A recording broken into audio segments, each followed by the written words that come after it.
Hello, chess family. It's me, National Master Jesse James, and today we're going over a game review. This one I'm very happy about because this is actually a game that I actually got to play. And this one I like to call Modern Morphy because, well, in this game you're going to be seeing me play a very strong player. And I won't say it's 100% accurate as far as the whole game, but I think it's a very clear process of logic and how I was thinking. And just like Morphy did against his inexperienced opponents, he's able to outplay them with just good simple fundamentals, which is developing your pieces, controlling the center, and then castling, king safety, and then of course attack your opponent. So let's take a look at this fun game I got to play against this 2700 rated opponent. Here we go. I'm playing the wide side of this, and I start off with e4, one of my favorite moves. Here my opponent played d5, the Scandinavian. This is definitely a very solid system that can definitely give people a lot of trouble. The best way to play against Scandinavian is to take. Why? Because, well, after queen takes on d5 here, they brought their queen out too early.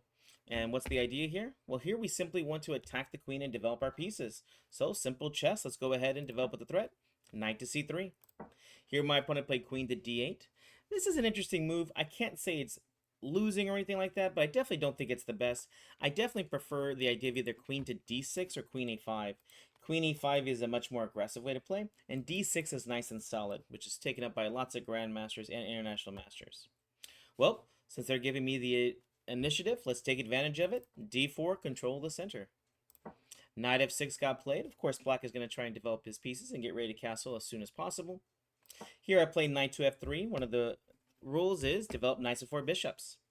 And here my opponent played pawn c5, which is an interesting idea. I'm not too sure if this is a mouse slip or just, well, an interesting way to play. I definitely do not want to take here because, well, after takes, queen takes on d1. Eh, although this computer is saying that this is a decent position, I don't like it very much. Either I take with my king, which is the right to castle, which is actually what the computer wants, or you play knight takes on d1, and yeah, I like to try to play a good middle game with some attacking chances, so I went ahead and just played pawn to d5 here. And this is actually pretty common in the Scandinavian, just like the similar pawn structures of a Caro-Kann. We're trying to get the pawn to d5 and open up the position. Why? They are behind in development. I have two pieces out, and they've only got one. And a lot of times you get a lot of free moves because you're just attacking the queen. So here, I want to open up the center and develop my pieces. Simple chess. Here, black played pawn to e6. Definitely not the best move here. And here I went ahead and played bishop g5, which I very much like here. What's bishop g5 do? Simple chess. I'm defending my pawn indirectly using tactics, but also I'm developing a piece. So now I have one, two, three pieces developed here, and they still only have that one because they made another pawn move. This is very interesting. At this point, I'm already getting a +1 in this position, meaning I'm up an extra pawn as far as the computer's concerned. Here, black went ahead and took on d5. I was very happy with this move because this goes right into my hand. I went ahead and took. They took back, and here's the idea. Knight takes on d5, and now I'm very happy because, as we're going to see soon here, the open e file and d file are going to be used by my rooks, really, to, well, blow open the position. The knight takes on d5 comes with a nice tempo because it attacks the queen. And, well, where's the queen move? Believe it or not, best is probably just to move the queen back to d8 here. The computer is giving queen to e6 check, although I think that's a good move for me. Here I'll just develop my bishop and get ready to castle. Again, I'm up so many tempos here. I'm plus 1.5 here, so I mean, queen e6 check doesn't look like a much better move here. So after knight takes d5, queen to d8. Here I keep developing. I keep looking for the simple moves in chess. Do you know what piece you should be looking at moving here in this position? Some beginners would look at the queen check here, although this is not the best. Why?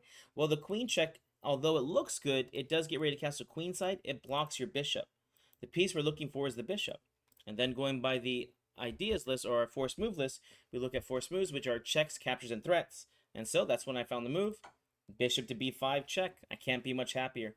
At this point, it's already a +4 position. I'm almost up an extra rook here, even though no material has been won. Why is this so? It's because the potential I have in this position.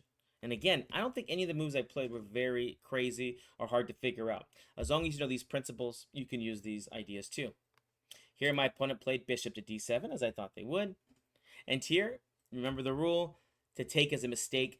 If you trade right away here, it's not losing or anything, but after bishop takes, black either has queen takes or knight takes, and both of them are decent for them because, well, this can help them get ready to castle queenside. Basically, I'm giving them a free piece of development. I have one, two pieces out, But after I trade, now they've got one and I've got one. So I didn't really get too much out of it. Oh, sorry, two. The point is that I lost a developed piece here. So what do? I again look for a nice developing move here. So after bishop d7, the next piece I want to move is the queen. And I played queen e2 check, perfect timing. I did make sure that playing queen e7 was obviously a bad move here because I don't want to trade queens. But the real idea is to defend the bishop. And also, I've opened up the way to castle queenside. All right, here we go. Black plays the only move that, well, can be played in this position, unless you want to play queen e7. Of course, black does not choose this. He plays bishop to e7 here. And here, we can castle kingside or queenside. Which way are we going to go? Always castle and make threats if you can. Here, we're going to go ahead and castle queenside. And here, we already see that we have pressure on the d file. And you can pretty much guess where this rook is going. It's going to go to e1 here for a nice pin and win. Notice here, black cannot even castle, or else the e7 bishop is going to be attacked. Well, he went ahead and played bishop takes on b5 over here. And I will say, you can play knight f6 check here. But if you do play this, which I didn't like, is after pawn takes, rook takes check, king takes, queen takes. I've only got the 3 pieces here. Yes, I'm +4 here, but it's going to take a little bit longer to win just because I don't have the correct development to win. Again, this is totally winning, but here I did choose on purpose to go ahead and play queen takes on b5 check.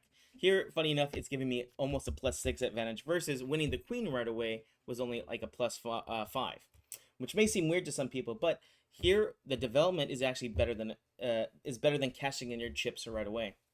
All right, queen takes b5 check got played. Here, black plays king to f8. Makes sense. Of course, he saw many of the ideas that I have here. For instance, if he blocks with the knight here, I have simple moves like knight takes on e7. And, well, if the queen takes back, let's just pin and win. The knight over here is in a pin, so you can't even try to block. Even if you could, it would just be taken. Of course, if you take with the king, almost the same kind of idea gets played, +9 here. I'm basically up an extra queen here. Just rook check, and after king goes to f8, we'll be able to take on d7 here. You could take with the queen, but I want to keep queens on the board here just because of good attacking chances. Back to the game.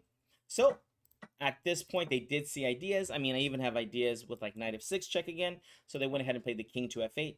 And here, keep it super simple. You could definitely look at ideas like queen takes on b7 here, trying to cash in. Knight takes on e7. Development is key. There's no need to get greedy here and just try to win a piece or even a pawn. Here you can win so much more in this position. With just simple moves, develop with a threat.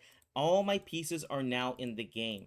This is definitely a modern Morphy. Morphy kept it nice and simple. Didn't need to go into complications to actually find great games or great moves.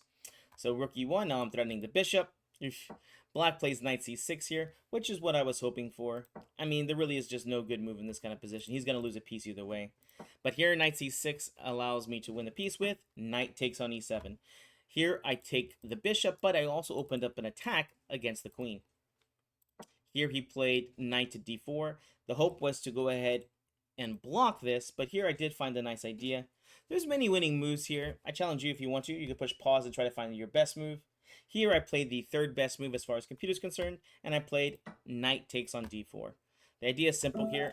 I am trading off so my queen's not attacked anymore, and I'm threatening knight to e6 check to win the queen.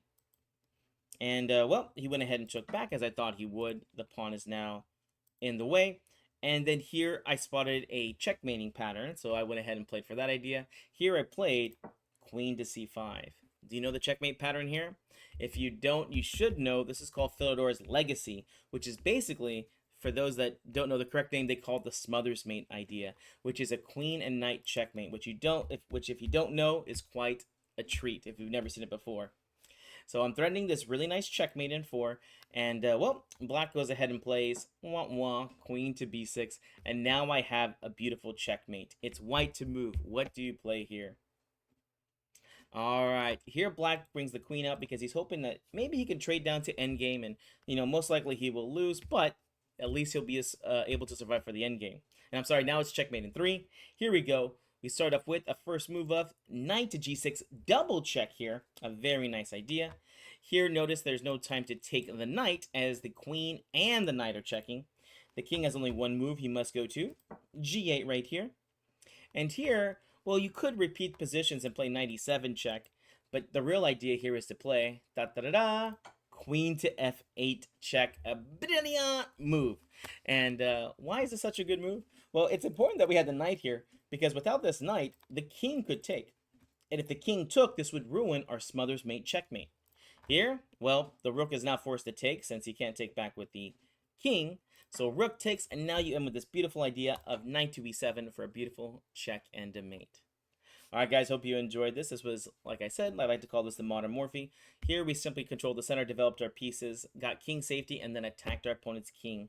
With them underdeveloped and not having good king safety, they lose the game very fast.